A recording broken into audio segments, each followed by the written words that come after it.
تمام پاسٹر صاحبان، الہیات کے طالب علم اور مقدسین کے لیے جو آسمان کی بادشاہی اور ابدی زندگی کی امید رکھتے ہیں، آپ کو دیکھ کر واقعی ہی خوشی ہوئی۔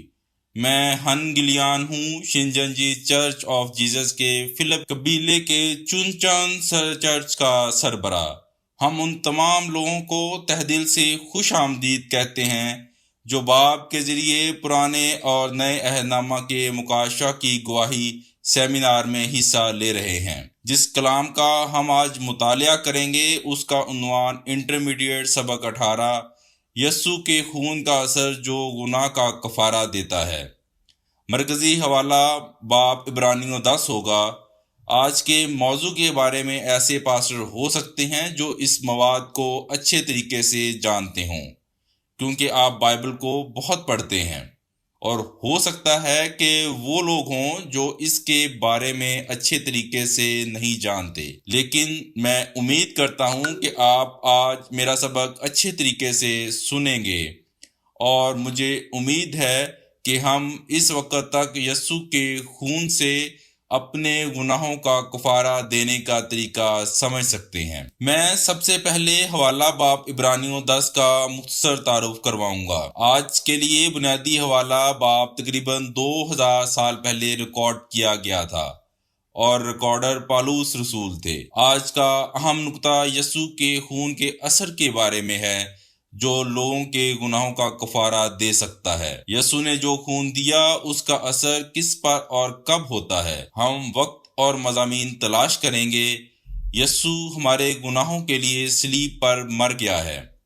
اس سے پہلے کہ ہم گناہ کے اس کفارے کے بارے میں مزید معلومات حاصل کریں، آئیے ہم مختصر اس پس منظر کا جائزہ لیتے ہیں کہ بائبل کے اندر کی تاریخ کو دیکھ کر گناہ دنیا میں کیسے داخل ہوا۔ اس دنیا میں گناہ کیسے داخل ہوا، اس کا پس منظر یہ ہے کہ پہلے روحانی دنیا میں ایک گناہ کا فرشتہ نمودار ہوا، اور اسی طرح شیطان دشمن وجود میں آیا۔ یہ روح جو خدا کے خلاف جاتی ہے، اس نے اس جسمانی دنیا میں سانپ کے ذریعے پہلے انسان آدم کو دھوکہ دیا۔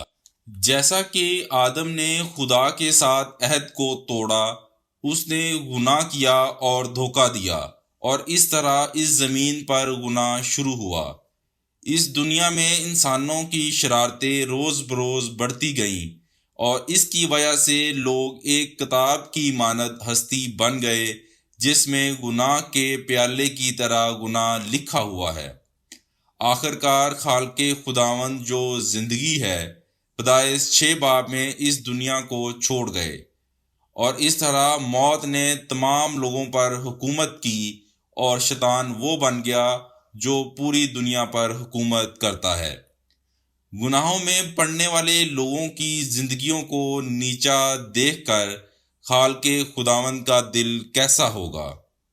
آدمی چھوٹی سی چیز کھو جانے پر بھی پریشان ہوتا ہے اور اسے دوبارہ تلاش کرنے کی کوشش کرتا ہے، لیکن خدا نے ساری دنیا اور یہاں تک کہ اپنے لوگوں کو بھی کھو دیا ہے۔ لہٰذا خدا چاہتا ہے کہ گمشدہ لوگوں کو تلاش کیا جائے اور سب کچھ پہلے کی طرح بحال ہو۔ پھر خدا کی اس مرضی کو حاصل کرنے کے لیے خدا کا کیا مقصد ہے؟ سب سے پہلے اس اجزاء کو پکڑنا اور بند کرنا ہے جو لوگوں کو گناہ کرنے پر مجبور کرتا ہے، اور پھر یہ خدا کی نئی بادشاہی اور نئے لوگوں کو تخلیق کرنا ہے جن سے گناہ کا مسئلہ حل ہو چکا ہے۔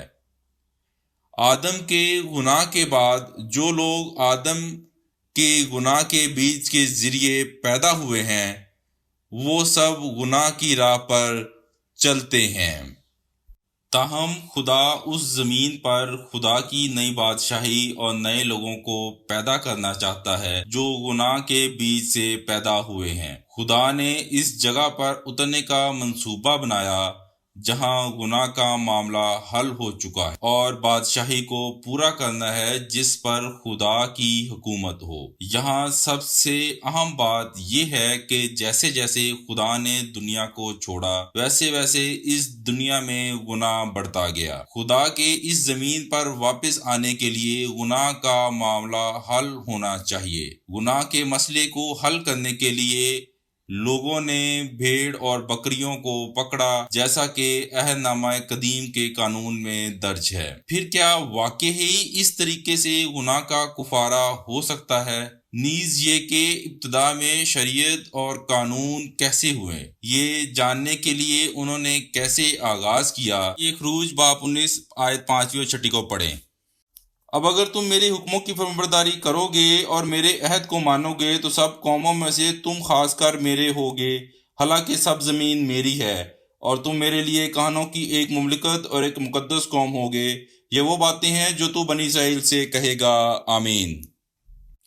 جیسا کہ ہم خروج کی کتاب اس کے 19 باب کی 5ویں 6 آیت میں دیکھتے ہیں، خدا نے بنی اسرائیل کے ساتھ ایک عہد باندھا جو موسیٰ کے وقت مصر سے نکلے تھے، اور پھر انہیں موسیٰ کے ذریعے شریعت دی کہ اس کو قائم رکھیں۔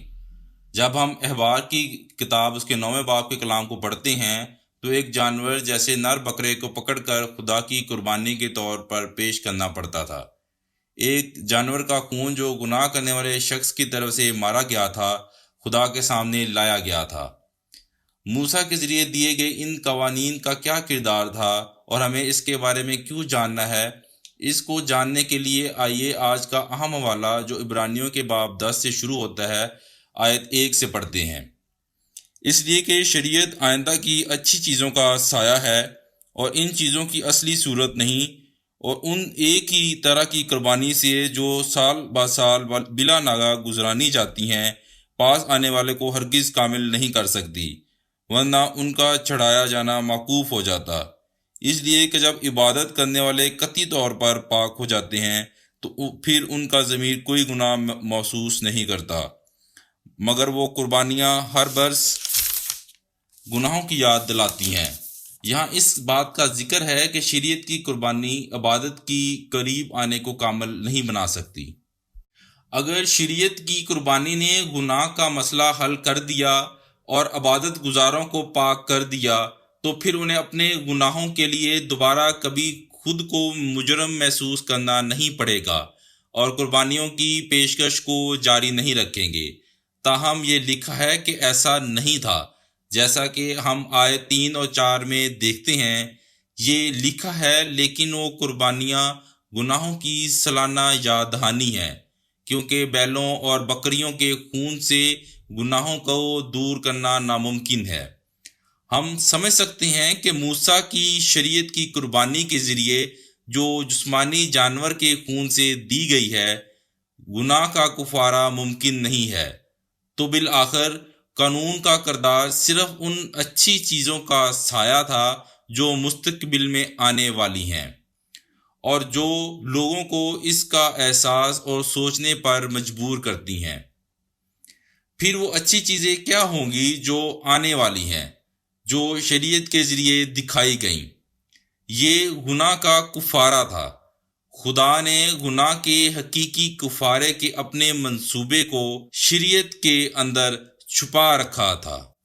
اب آئیے پہلی آمد کو دیکھیں جب یسوع آئے۔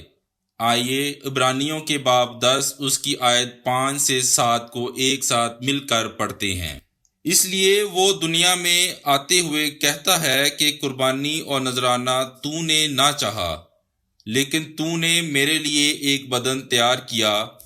سوختنی قربانیاں اور خطا کے ذبیحے تجھے پسند نہ آئے۔ تب میں نے کہا، دیکھ میں آیا ہوں، تمہار کے سرے پر میری بابت لکھا ہے، تاکہ اے خدا تیری مرضی بجا لاؤں۔ یہ لکھا ہے کہ خدا قربانی اور نذرانہ نہیں چاہتا تھا۔ اس کے علاوہ یہ بھی لکھا ہے کہ وہ سوختنی قربانی سے خوش نہ تھا، جو ایک پورا جانور جلایا جاتا تھا، اور گناہ کی قربانی جو گناہ کو پاک کرنے کے مقصد سے گناہ کی قربانی تھی۔ تو کہا جاتا ہے میرے لیے ایک جسم تیار کیا، نیک لوگوں کا ایک جسم گناہ کے کفارے کے لیے تیار ہے۔ اس طرح یہ ایک شخص ہے، یہ لکھا ہے جیسا کہ تمہار میں میرے بارے میں لکھا ہے، میں خدا کی مرضی پوری کرنے آیا ہوں۔ جب تمہار کی جو کتاب لکھی گئی تھی، اس طرح عہد نامہ قدیم کی بائبل کے مطابق ایک شخص تھا جو وعدے کے مطابق اس زمین پر آیا اور خدا کی مرضی پوری کی۔ آپ اچھی طرح جانتے ہو یہ کون ہے۔ جی ہاں، پہلی آمد کے وقت یہ یسوع تھے۔ یسوع گناہ کا نذرانہ بن گئے اور صلیب اٹھائی اور ہمارے گناہ کے کفارے کے لیے اپنا خون بہایا۔ بیلوں یا بکریوں کا خون گناہ گاروں پر چھڑکنے سے گناہ کا کفارہ نہیں ہو سکتا، تاہم گناہ کا کفارہ صرف یسوع کے خون کے ذریعے ممکن تھا۔ یسوع نے اپنی قربانی کا خون صلیب پر بہایا۔ یہ ایک حقیقی گناہ کی قربانی تھی جو گناہ کے کفارے کی طرف لے جاتی ہے۔ اس طرح یسوع شریعت کی حقیقت بن گئے۔ یسوع کے خون برہ کا اثر خروج باب 12 سے شروع ہوا۔ موسیٰ کے وقت کے جسمانی اسرائیل کے لوگ مصر کے اندر قید ہو گئے تھے اور غلامی میں تھے۔ خدا نے ان لوگوں کو بچانے کے لیے مصر میں 10 آفتیں بھیجی، اور مصر سے نکلنے کا عمل اس وقت ہوا جب وہ پیلوٹے کی موت کی وبا سے بچ گئے، جو کہ آخری 10ویں وبا تھی۔ خروج کے باب 12 میں اس وبا سے بچنے کے لیے ایک بھیڑ کا بچہ پکڑا گیا اور اس کا خون دروازے کی چوکھٹوں کے اطراف اور چوٹیوں پر لگا دیا گیا اور اس کا گوشت آگ پر بھون کر کھایا گیا۔ ایسا کرنے سے اس گھر پر سے وبا گزر گئی اور اسی لیے اسے فسح کہا جاتا ہے۔ جیسے جیسے آفتیں گزر جاتی ہیں یہ فسح بن جاتا ہے۔ فسح کا یہ دن جو بنی اسرائیل نے منایا، اس دن کی یاد میں ایک تہوار بن گیا کہ وہ کیسے بچائے گئے جب وہ مصر سے باحفاظت نکلے۔ جب ایک وبا اس پر سے برے کے گوشت اور خون سے گزری، پھر موسیٰ کے وقت کے اس واقعے کی اصل حقیقت پہلی آمد کے وقت کیسے ظاہر ہوئی۔ یوحنا باب 6 51 سے 58 آیت پڑھتے ہیں۔ میں وہ زندہ روٹی ہوں جو آسمان سے اتری ہے، اگر کوئی اس روٹی میں سے کھائے تو ہمیشہ تک زندہ رہے گا، اور جو روٹی جہاں کی زندگی کے لیے میں دوں گا وہ میرا گوشت ہے۔ پس یہودی آپس میں یوں کہہ کر تکرار کرنے لگے کہ یہ اپنا گوشت ہمیں کیوں کر کھانے کو دے سکتا ہے؟ مگر یسوع نے ان سے کہا، میں تم سے سچ سچ کہتا ہوں، اگر تم ابن آدم کا گوشت نہ کھاؤ اور اس کا خون نہ پیو تو تم میں زندگی نہیں ہوگی۔ جو میرا گوشت کھاتا اور میرا خون پیتا ہے وہ ہمیشہ کی زندگی رکھتا ہے، اور میں اسے یوم آخر پر پھر زندہ کروں گا، کیونکہ میرا گوشت حقیقی غذا اور میرا خون حقیقی مشروب ہے۔ جو میرا گوشت کھاتا اور میرا خون پیتا ہے وہ مجھ میں قائم رہتا ہے اور میں اس میں۔ جس طرح باپ نے جو زندہ ہے مجھے بھیجا اور میں باپ سے زندہ ہوں، اسی طرح وہ بھی جو مجھے کھاتا ہے وہ مجھ سے زندہ رہے گا۔ آمین۔ یسوع نے کہا کہ وہ زندگی کی روٹی ہے جو آسمان سے اتری ہے۔ اس نے کہا جو اس کا گوشت کھاتے ہیں اور اس کا خون پیتے ہیں ان کو ہمیشہ کی زندگی ملے گی، اور وہ ان کو آخری دنوں میں زندہ کرے گا۔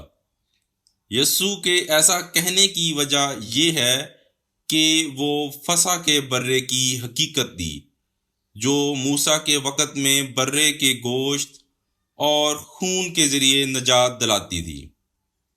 یوحنا 1 باب اس کی 29ویں آیت میں یہ کہا گیا ہے کہ یسوع خدا کا برہ ہے جو جہاں کے گناہ اٹھا لے جاتا ہے۔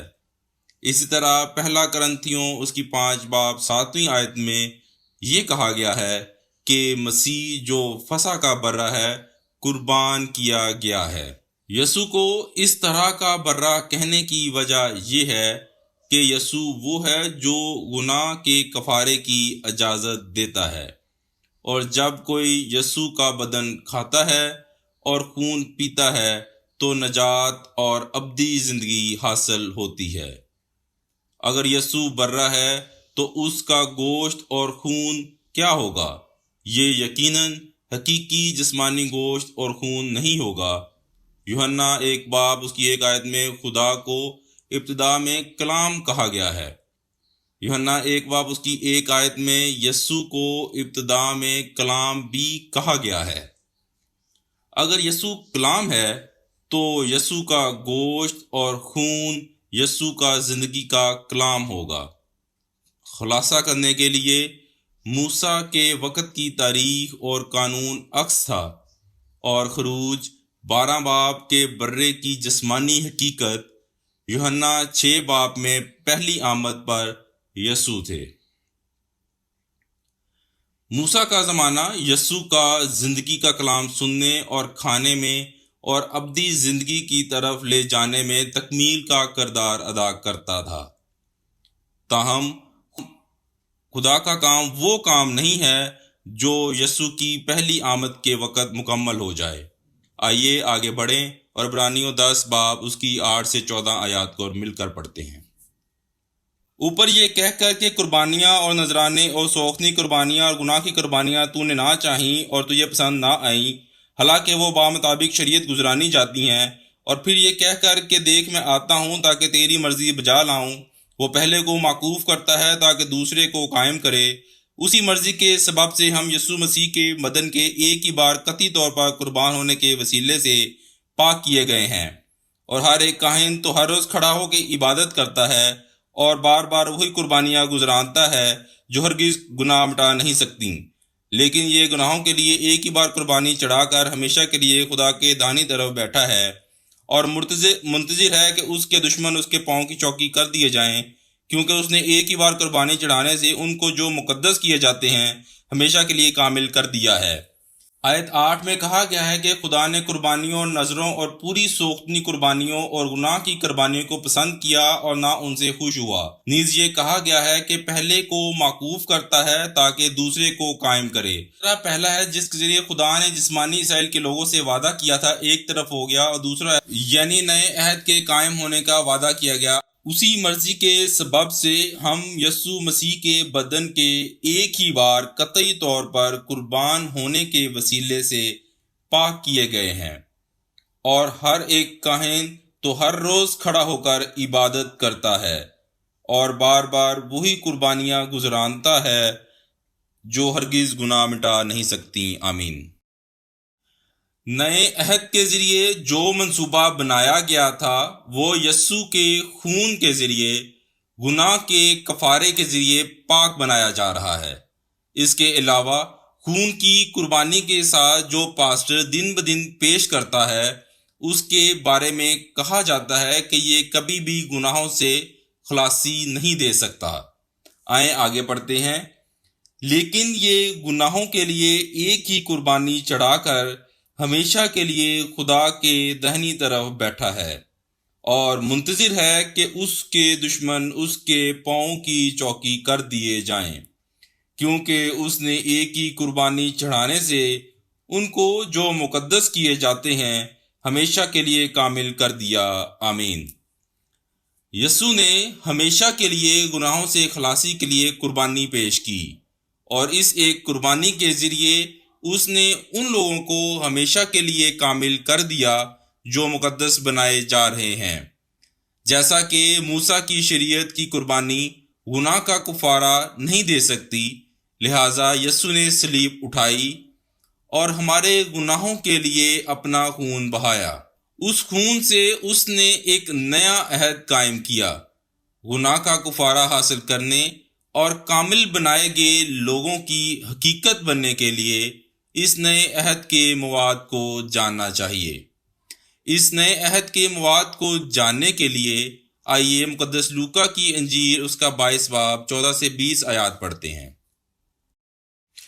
اور جب وقت ہو گیا تو وہ رسولوں سمیت کھانا کھانے بیٹھا، اور اس نے ان سے کہا، مجھے بڑی خواہش تھی کہ دکھ سہنے سے پہلے یہ فسح تمہارے ساتھ کھاؤں، کیونکہ میں تم سے کہتا ہوں کہ اسے کبھی نہ کھاؤں گا، اور جب تک وہ خدا کی بادشاہی میں پورا نہ ہو۔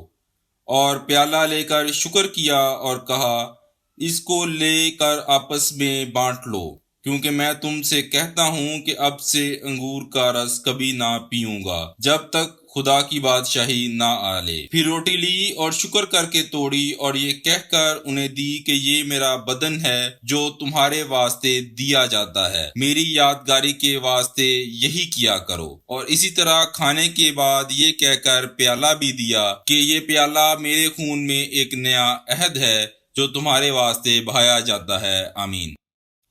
لوکا 22 باب یسوع کے بارے میں مواد بیان کرتا ہے کہ اس سے پہلے کہ وہ صلیب اٹھائے اور اپنے خون کے ذریعے ایک نیا عہد باندھے، یسوع فسح کی رات اپنے شاگردوں کو جمع کر رہا ہے۔ یہ یرمیہ 31 باب اس کی 31ویں آیت کی پیشن گوئی کی تکمیل تھی۔ جیسا کہ نئے عہد کے قیام کے دن کا وعدہ کیا گیا تھا، جیسا کہ ہم مواد کو دیکھتے ہیں، یہاں کہا گیا ہے کہ فسح کو دوبارہ نہیں کھایا جائے گا جب تک کہ اس باپ کی بادشاہی میں پورا نہ ہو۔ فسح کا کھانا برہ کا گوشت اور خون ہے۔ اس طرح یہ یسوع کے خون کا کلام ہے، پھر سے دوبارہ کیوں نہیں کھایا جا سکتا؟ اس لیے کہ یسوع کے صلیب اٹھانے کے فوراً بعد یسوع کو وہاں سے جانا پڑا، لہٰذا جب تک وہ واپس نہیں آتا اسے جسمانی مے پی کر اور روٹی کھا کر یاد کرنے کے لیے کہا جاتا ہے۔ لیکن یہاں اہم بات یہ ہے کہ اسے دوبارہ نہیں کھایا جا سکتا جب تک کہ یہ باپ کی بادشاہی میں پورا نہ ہو جائے۔ لیکن اس کا مطلب یہ ہے کہ جب باپ کی بادشاہی آخری وقت میں پوری ہو جاتی ہے، یعنی اس وقت اس جگہ فسح کا کھانا دوبارہ کھایا جا سکتا ہے۔ دوسرے لفظوں میں یہ ایک وعدہ ہے کہ خدا کی بادشاہی میں پورا ہوا۔ خدا کی دوسری آمد پر فسح کا کھانا اور اسی طرح یسوع کا گوشت اور خون کھایا جا سکتا ہے۔ یہ ایک نیا عہد ہے۔ پھر ہمیں یہ سمجھنا چاہیے کہ وہ خون کہاں ہے، اور یسوع نے فسح کی رات کو پہلی آمد کے وقت بہایا تھا تاکہ ہم یسوع کا گوشت کھائیں اور نئے عہد کو برقرار رکھیں۔ حاضرین، وہ کون سی کتاب ہوگی جس میں یسوع کا خون ہو، جس کا یسوع نے لوکا 22 باب میں نئے عہد کے ذریعے وعدہ کیا ہے؟ ہاں، یہ صحیح ہے، یہ مکاشفہ کی کتاب ہے، جہاں یسوع نے جو خون بہایا وہ درج ہے۔ لہٰذا لوکا 22 باب کے نئے عہد کو برقرار رکھنے کا مطلب آخر کار مکاشفہ کی کتاب کو برقرار رکھنا ہے۔ پھر وہ برکت کیا ہوگی جو اس نئے عہد کی پاسداری کرنے والوں کو ملتی ہے؟ مرکزی حوالہ میں عبرانیوں 10 باب 15 سے 18 آیت ایک ساتھ مل کر پڑھتے ہیں۔ اور روح القدس بھی ہمارے لیے گواہی دیتا ہے، کیونکہ یہ کہنے کے بعد کہ یہ ہے وہ عہد جو میں ان دنوں کے بعد ان سے باندھوں گا، خداوند فرماتا ہے کہ میں اپنے قوانین ان کے دلوں میں ڈالوں گا اور ان کے ذہن پر انہیں نقش کروں گا، اور ان کے گناہوں اور ان کی خطاؤں کو میں پھر کبھی یاد نہ کروں گا۔ پس جب ان کی معافی ہو گئی تو پھر گناہ کے لیے قربانی کہاں رہی؟ آمین۔ لکھا ہے کہ یہ وہ عہد ہے جو میں ان دنوں کے بعد ان سے باندھوں گا۔ یہ موسیٰ کے زمانے میں کیا گیا ماضی کا عہد نہیں ہے، بلکہ یہ ایک عہد ہے جو قائم ہوا ہے، اس لیے یہ ایک نیا عہد ہے۔ اس نئے عہد کے بارے میں کہا گیا ہے کہ میں اپنے قوانین کو ان کے دلوں میں ڈالوں گا اور ان کے ذہنوں پر لکھوں گا۔ یہ قوانین نئے عہد کے قانون ہیں، تو یہ مکاشفہ کا کلام ہے۔ اس کا مطلب یہ ہے کہ یہ مکاشفہ کا کلام دلوں اور دماغوں میں کندہ ہونا چاہیے۔ دنیاوی لحاظ سے ایک جج بھی اپنے دل میں قانون کے مجموعے کندہ کرتا ہے تاکہ ایک جج کی حیثیت سے اہل ہو اور عدالت کے دوران فیصلہ سنائے۔ لہٰذا جس کے پاس خدا کا قانون ہے جو کہ مکاشفہ ہے اور یہ دلوں پر راج ہے، تو وہ اس کلام کے ذریعے مکاشفہ کا کفارہ حاصل کر سکتا ہے اور اس کلام کے ذریعے دنیا کا انصاف بھی کر سکتا ہے۔ یہ کہا جاتا ہے کہ جب خدا کی بادشاہی پوری ہو جائے گی تو یسوع کا گوشت اور خون دوبارہ کھایا اور پیا جا سکتا ہے۔ لہٰذا اگر ہم ایک ایسے ایمان والے جو نجات اور ابدی زندگی کی امید رکھتے ہیں تو ہمیں ایسے لوگ ہونا چاہیے جو یسوع کا کلام سنتے اور اس پر عمل کرتے ہیں۔ جب ہم یہ کلام اپنے دل و دماغ میں لکھیں گے اور اس کلام پر قائم رہنے والے ہوں گے تو کیا ہوگا؟ بیان کیا گیا ہے، ان کے گناہوں اور بے دینیوں کو مزید یاد نہیں رکھوں گا۔ کہا جاتا ہے کہ وہ لوگ جن کے گناہ اور لاقانونیت خدا کو یاد نہیں ہے اور جن لوگوں کو گناہ کا کفارہ ملتا ہے، تو میرا یقین ہے کہ یہ وہ لوگ ہیں جو واقعے میں برکت پائیں گے۔ یہ لوگ خدا کی دوسری آمد کے وقت ظاہر ہوتے ہیں جب نیا عہد مکاشفہ پورا ہوتا ہے۔ یہ کون لوگ ہیں جو کامل بنائے گئے ہیں، جنہوں نے اس وقت یسوع کے خون کے ذریعے گناہ کا کفارہ حاصل کیا۔ آئیے مکاشفہ 5:9-10 آیت کو پڑھتے ہیں۔ اور انہوں نے ایک نیا گیت گا کر کہا کہ تو ہی اس لائق ہے کہ اس طومار کو لے اور اس کی مہریں توڑے، کیونکہ تو ذبح کیا گیا ہے اور اپنے خون کے ذریعے سے ہر قبیلے، ہر زبان، ہر امت، ہر قوم میں سے خدا کے لیے خریدا ہے، اور ان کو ہمارے خدا کے واسطے بادشاہی اور کاہن بنا دیا ہے، اور وہ زمین پر بادشاہی کریں گے۔ آمین۔ یہ کہا گیا ہے کہ لوگوں کو یسوع کے خون سے خریدا گیا ہے اور خدا کی بادشاہی اور کاہن بنایا گیا ہے۔ جیسا کہ لوکا 22 باب میں نئے عہد کا تذکرہ کیا گیا تھا، وہ لوگ جو خدا کی بادشاہی میں یسوع کا گوشت کھاتے اور خون پیتے ہیں، یہ وہی لوگ ہیں، یعنی بادشاہی اور کاہن جو یسوع کے خون سے مکاشفہ 5 باب میں خریدے گئے ہیں۔ یہ مکاشفہ 7 میں وعدہ کیا گیا ہے کہ سفید جاموں میں بڑی بھیڑ جو یسوع کے خون سے دھوئے گئے ہیں باہر آئیں گے۔ یہ وہ لوگ بھی ہیں جنہوں نے یسوع کا خون پیا اور خون کا اثر حاصل کیا۔ مکاشفہ کی تکمیل کے وقت وہ لوگ جو خدا کے بیج سے پیدا ہوئے، ان کی کٹائی کی گئی اور کلام کے ساتھ مہر لگا دی گئی اور خدا کی نئی بادشاہی کے طور پر پیدا ہوئے ہیں۔ 12 قبیلے اور اس کے بعد سفید جاموں میں بھیڑ جو بڑی مصیبت سے نکلی ہے، یہی وہ لوگ ہیں جو یسوع کے خون کا اثر حاصل کرتے ہیں۔ مکاشفہ 1 باب اس کی 5ویں-6 آیت میں یہ کہا گیا ہے کہ یسوع نے ہمیں اپنے خون کے ذریعے ہمارے گناہوں سے آزاد کیا اور ہمیں ایک بادشاہی اور کاہن بنایا۔ مکاشفہ 12 باب اس میں 11ویں آیت میں لکھا ہے کہ یہ وہ لوگ ہیں جنہوں نے برے کے خون اور اس کی گواہی کے کلام کے ذریعے اسدے کے گروہ سے لڑائی کی اور اس پر غالب آئے۔ آخری دنوں میں یسوع کے خون سے شیطان کی پادریوں کو ڈھونڈنے اور ان پر قابو پانے کا واقعہ ہے۔ خلاصہ کرنے کے لیے، جن لوگوں نے یسوع کے خون کے ذریعے گناہ کا کفارہ حاصل کیا، ان کی طبعی حقیقت، کٹائی اور مہر بند 12 قبیلے ہیں۔